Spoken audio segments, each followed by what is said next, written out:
Just like the ancient Greek mythology, the ancient Hindu mythology is also full of fascinating stories. And two of the most popular epics are Ramayana and Mahābhārata. And I'm sure you would have heard about these two.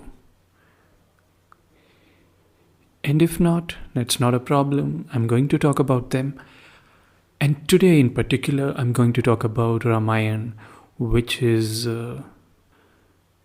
really the story of Lord Ram, who is considered as the incarnation of Lord Vishnu, who is one of the Trinity in Hinduism. And Lord Ram is worshipped all over India in the Hindu societies. And if you are not interested in religion but into politics, you might have heard about the Ram temple controversy of late. Anyway, we won't get into that, but we will talk about the story of Ramayana. And simply speaking, I'm giving you the spoilers here. It's a very simple story. Ram, the prince of Ayodhya, he marries Sita. And soon after that, his stepmother, who plots against him and sends him into exile for 14 years. And he, along with his wife and his brother Lakshman, they go into exile. They spend 14 years in the forest. And in the middle of that, the king of Lanka, which is Sri Lanka now, Ravan, he abducts Ram's wife Sita and takes her to Lanka. So Ram gathers his army, which also includes the monkey army, by the way, led by the monkey god Hanuman. And they collectively fight against Ravan and bring Sita back to Ayodhya.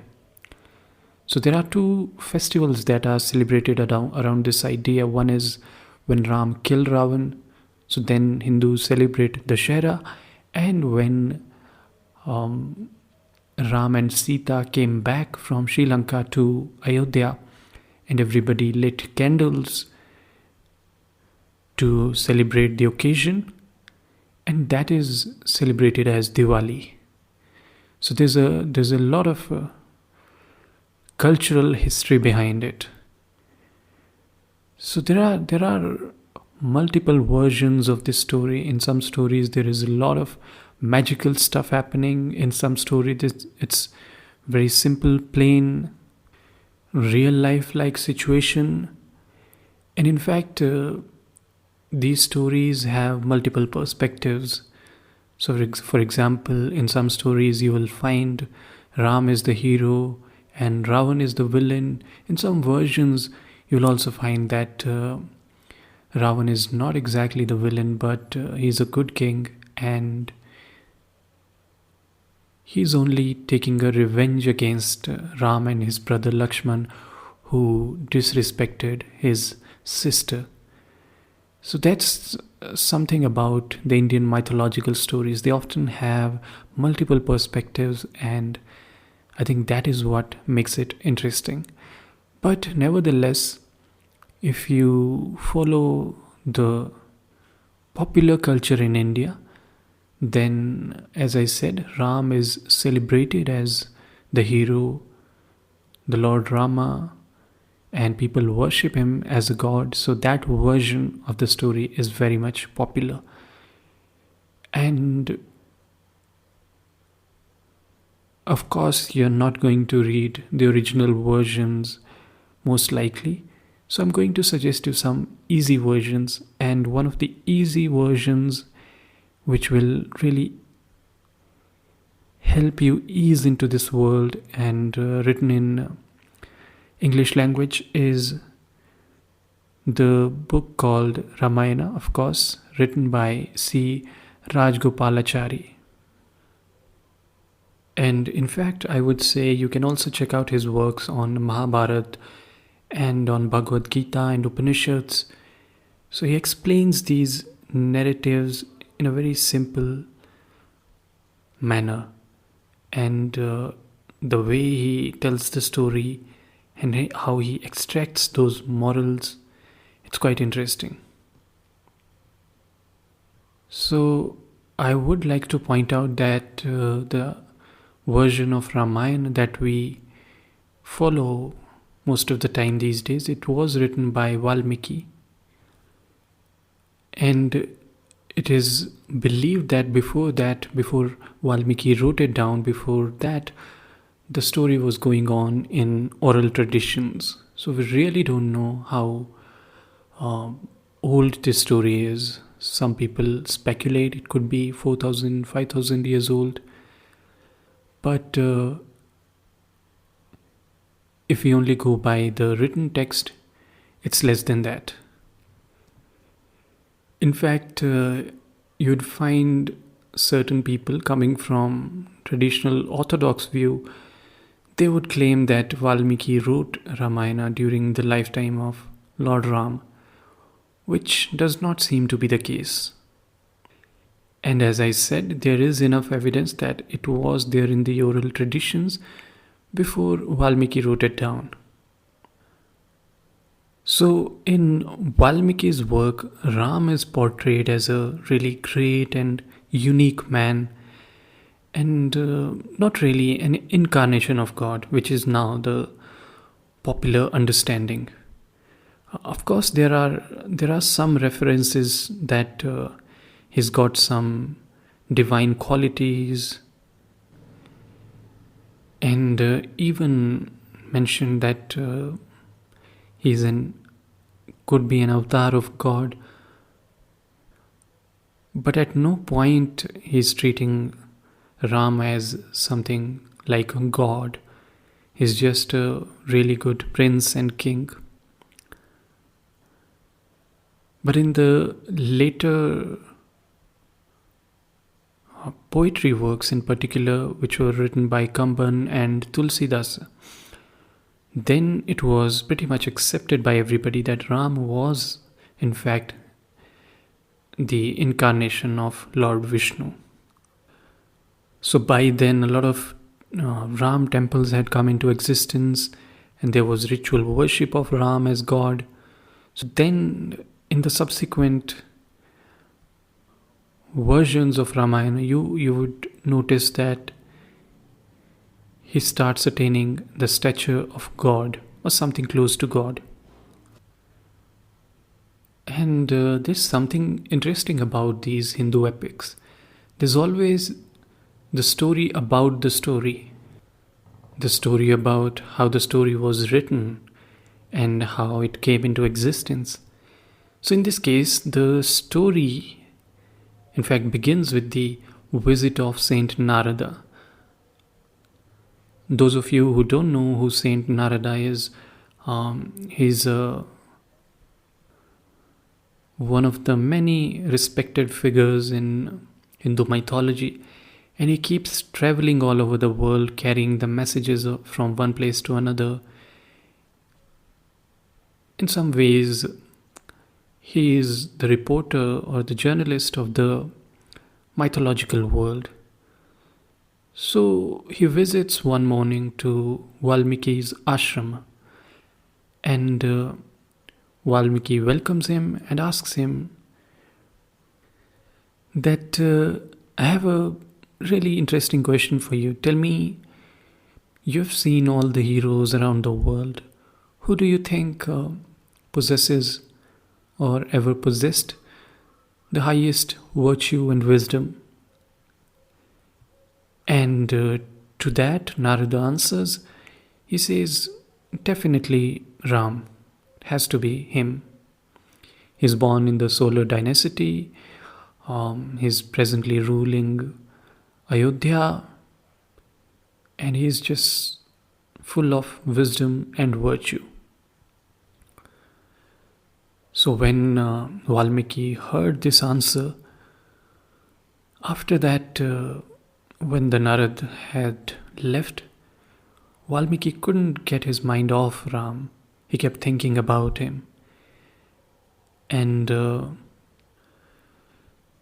he was walking along the riverbank, and he saw there two loving birds. They were singing and dancing there and making love. And suddenly the male bird, he falls down. He gets hit by a hunter's arrow. And the female bird, when she sees her lover is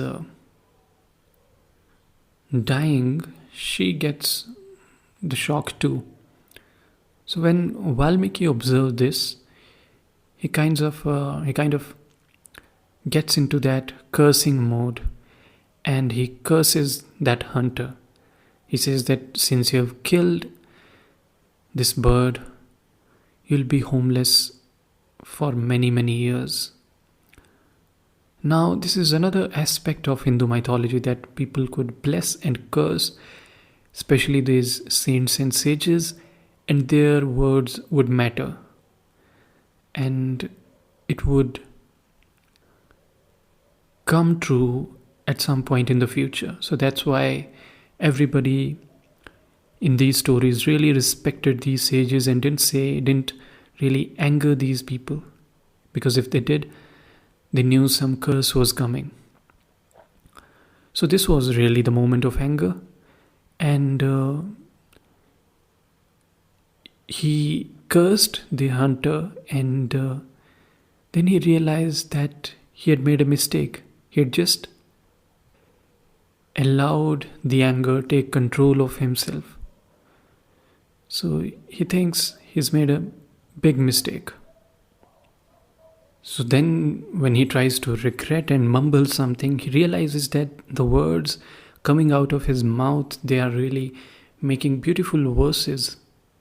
And he doesn't understand what's going on. And at that point, one of the other gods of Trinity, who is Brahma, he comes to him and tells him that you've got the story inside you. From the sorrow, the verse has arrived. In other words, in Sanskrit you would say from Shoka sprang shloka. So from sorrow sprang the verse. And he tells him that Valmiki should write the story of Rama. So since his poetry was coming beautifully, he decided that he, along with his disciples, they were going to repeat those verses again and again and make it into a pattern. And then that's how the whole Ramayana was composed. So as I said, this is mostly the case with the Hindu mythological stories, that you'll find the story about the story, and even the story about the story will have certain magical elements. But there is another interesting thing worth noticing here. As I said, there are two major epics. One is Mahābhārata, one is Ramayana. Ramayana came first, and first the avatar or incarnation of Vishnu was as Ram and then as Krishna, which was in Mahābhārata. So in Ramayana you see the philosophy of following your duties. So whatever your elders are telling you, you follow that. So as a son, you do your duty as a son.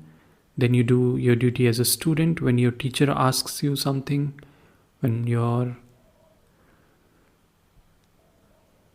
people that you're ruling, they expect something from you, you do your duty for them. So that is really the philosophy behind Ramayana, doing your duty. And when you go to Mahābhārata, which gets far more fascinating, it's not just about blindly doing your duty. then it gets much more complicated. And in Mahābhārata, it's not just what the other people are expecting of you, but you find your own dharma, your own duty. And it gets much more complex with different people with different emotions. So Ramayana in that sense is much more simpler story, and it has very clear moral messages, and it's narrated and sung all around India and wherever in the world the Hindu community lives. So in fact, the Brahma's words in the context of Ramayana were, as long as the mountains stand and the rivers flow, so long shall the Ramayana be cherished among men and save them from sin. So there is the moral lesson here. And I'm sure you'll enjoy the story and derive those moral lessons when you get to read the book. At the same time, if you've read this story already and if you would want to consider other perspectives, for example, the perspective of Ravana and how it's viewed if Ram is not the hero of the story. So one of the recent books, it's called Asura, that tells you the story. Once again, very simply written, but you'll find interesting ideas there. So this is the story of Ramayana, and I hope you'll have a good time reading it. And soon I'll also talk about Mahābhārata.